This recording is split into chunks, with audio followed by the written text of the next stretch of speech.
segmen 1 itu udah semangat menggebu-gebu kan? Betul. Aku masih punya banyak banget sebenarnya jawab. Pertanyaan-pertanyaan yang belum terjawab. Langsung tanyain lah. Keva kan tahu kalau Bang Kiwil ini kan punya banyak track record ya. Wih, track record. Bersama wanita-wanita cantik. Tapi kenapa Mbak Eva tetap memutuskan mau menikah gitu? Iya. Apa yang ngebuat jatuh cinta, Mbak Eva? Oke, baiklah. Kalau misalnya berbicara mengenai track record orang, ada kata kutipan yang saya ingin sampaikan. Gimana? Itu tidak ada orang suci yang tidak punya masa lalu dan tidak ada orang berdosa yang tidak punya masa depan. Dalam arti intinya ketika dia punya track record jelek, tapi untuk kedepannya kan dia masih bisa berubah, dia masih punya kesempatan untuk memperbaiki diri, dan tidak semua orang selalu sama. Bukan berarti kita harus memandang orang seperti itu dan kita juga harus begitu, enggak. Tapi intinya saya melihat lebih ke feeling saya sebagai perempuan yang dewasa, yang bukan hanya melihat orang harus, kalau saya ABG dulu Mbak Angel, saya maunya yang ganteng, yang kaya, yang kayak kita lah, kayak di dongeng-dongeng lah atau di sinetron-sinetron lah. Tapi semakin kesini, apalagi saya pernah gagal menikah, saya memang merubah pola pikir saya, dan seketika itu juga memang I broke my rule to be honest. Aku memang kayak memang sih aku punya kriteria, kata orang kok Kiwil sih gitu. Biasanya aku memang punya pacar internasional kan, pacar aku orang luar semua. Jadi ini interlokal pacarnya. Ya, jadi kenapa mau sama Mas Kiwil? Tapi itu terjadi begitu saja karena satu hal, rasa nyaman. Rasa nyaman yang membuat aku ngerasa terkadang nyaman itu lebih dari cinta. Waduh, nyaman itu mahal berarti Mbak Eva ya? Iya. Oke, berarti kalau nyaman itu mahal, Jar, terus tahu-tahu udah dijalanin, apa rasa nyaman itu lama-lama hilang atau terganti gitu? Gimana Mbak Eva? Enggak, rasa nyaman memang kadang ada orang berbicara akan hilang atau akan, tapi rasa nyaman itu yang saya rasakan sih bukan hilang dan terganti sih, lebih ke sininya saya merubah prinsip yang tadinya saya harus mempertahankan rasa nyaman saya ini, tetapi saya harus membuang ego saya. Saya harus membuang jauh-jauh rasa rasa nyaman ini, karena untuk sesuatu yang memang saya harus pertimbangkan ketika saya harus ketemu. Ternyata setelah saya ketemu Bunda Rohimah, dia punya sesuatu yang memang kayak membuat saya sadar, membuat saya paham, dan membuat saya harus mengerti dan mengambil keputusan. Memang itu berat. Saya bilang kayak gitu, saya harus mempertaruhkan. Bunda Rohimah kan tadinya mau dipoligami. Buktinya terbukti dong dengan adanya wanita kedua, yaitu Maggie, istri keduanya Mas Kiwil. Singkat cerita, ketika aku memutuskan nikah sama Mas Kiwil, kami pikir Bunda Rohimah masih mau dipoligami seperti sebelumnya. Tapi setelah itu terjadi dan pernikahan kami kecium sama publish ke media dan lain sebagainya, di luar dari dugaan kita, ternyata Bunda Rohimah bilang dia nggak mau dipoligami lagi, dan dia memberikan ultimatum kepada saya bahwasanya ketika Eva maju, oke, silakan kalau Eva mau. Tapi untuk saya secara pribadi, saya udah nggak mau lagi dipoligami, Eva. Saya udah cukup 17 tahun hidup dalam menderita dan disakitin. Jadi kita ada kemarahan, ada kekecewaan, saling bertukar pikiran, saling curhat, dan saya pun menceritakan apa sih, kenapa, bagaimana, sama halnya mungkin orang-orang ingin tahu gitu. Jadi saya curhat, saya jujur sama Bunda Rohimah, saya ceritakan bagaimana kronologis awalnya, bagaimana harus saya memutuskan untuk menikahin Mas Kiwil, menerima pinangan Mas Kiwil, dan sehingga Bunda Rohimah bilang sama saya, kalau kamu maju silakan, tapi saya akan mundur. Berarti kalau saya mundur, Bunda Rohimah bilang saya pertimbangkan kembali.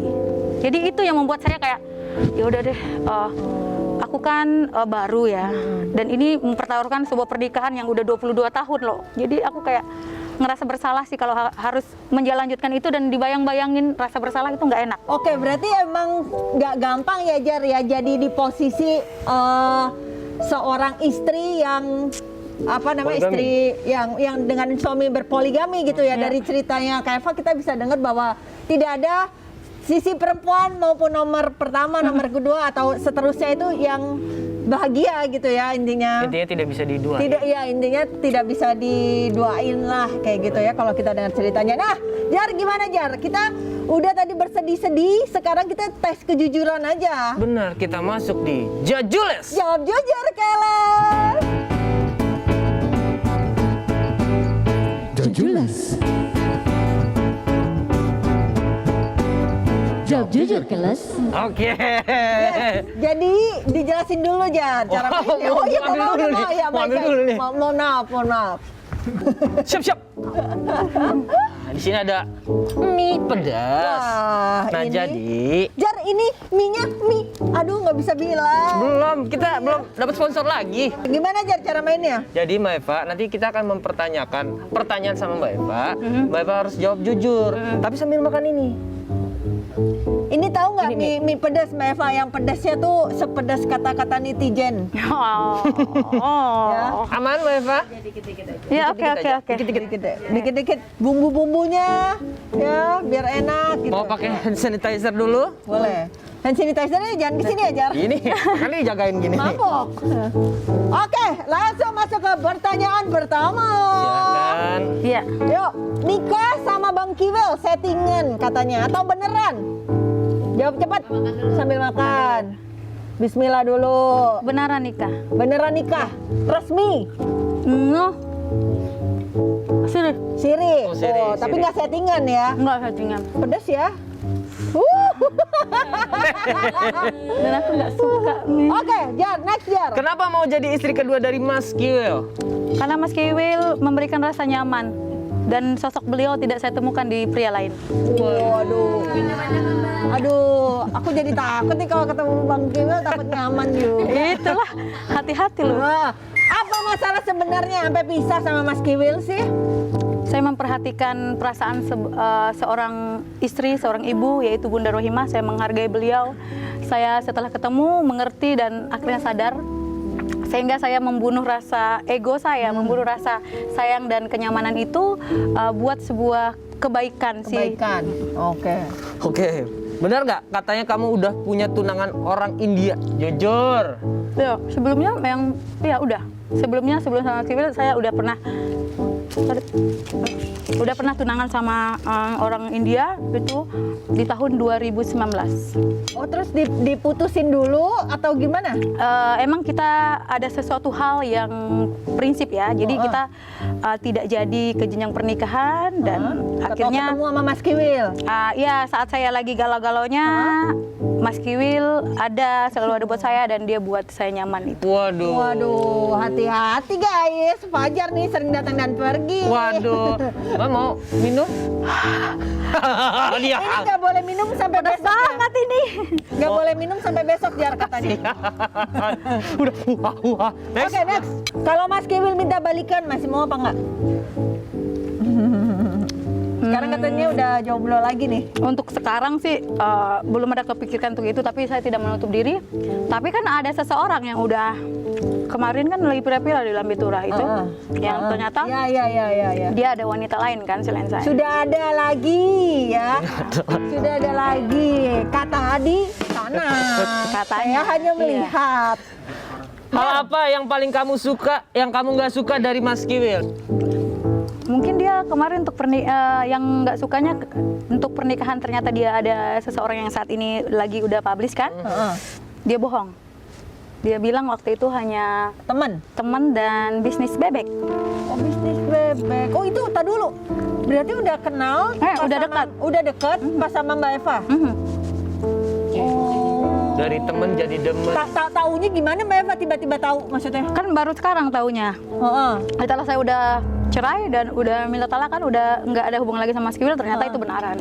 Tapi pastinya ada lah curiga-curigaan dari Mbak Eva gitu. Nggak kelihatan. Karena kalau kita udah ngerasa nyaman cinta sama orang itu kepercayaan itu nomor satu. Next, Jar. Jadi kapok nikah lagi apa enggak? Untuk sekarang belum, masih mau sendiri dulu, masih mau fokus sama anak dan Karir. bisnis dan karir. Waduh. Oke.